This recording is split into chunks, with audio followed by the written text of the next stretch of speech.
முக்கண்களை உடையவர்தான் சிவபெருமான்.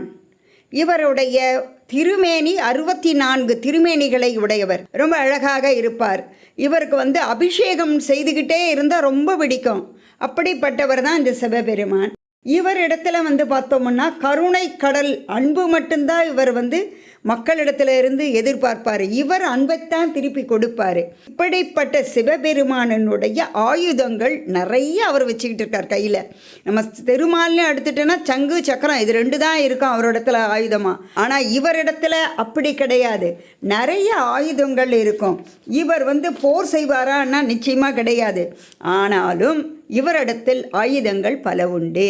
என்னன்னு பார்த்தோம்னா திரிசூலம், பாசுபத அஸ்திரம், மழு, கோடாரி, பீனாகம், வில், சிவதனுசு, வட்டி, ஈட்டி, சந்திரஹாசம், வாள். பரசுராமன் எடுத்திருக்கிற சிவதனுசும் இவரிடத்தில் தான் இருந்தது.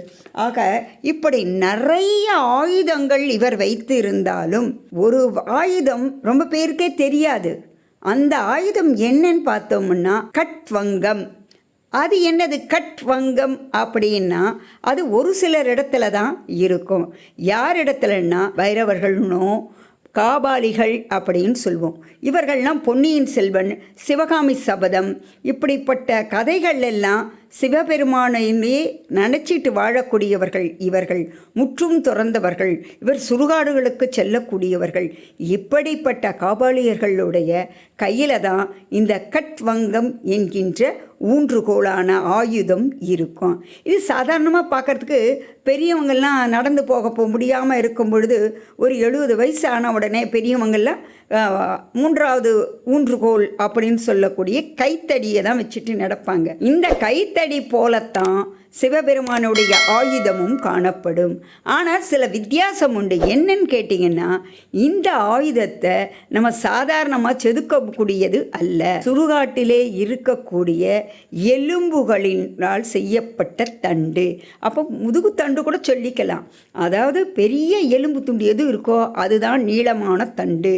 அந்த தண்டிலனுடைய கைப்பிடியின் வெப்பமா என் மேலே அப்படி வெப்பம் பாருங்க, அது எதில் பொறிக்கப்பட்டு இருக்கும்னு சொன்னீங்கன்னா மனிதர்களுடைய மண்டை ஓட்டையினால் பொறிக்கப்பட்டு இருக்கும் ஆயுதமாகும். இந்த ஆயுதத்தை இவர்கள் பயன்படுத்துவது மட்டுமல்லாமல் மந்திரவாரிகள் கைகளிலும் இந்த ஊன்றுகோலை பார்க்கலாம்.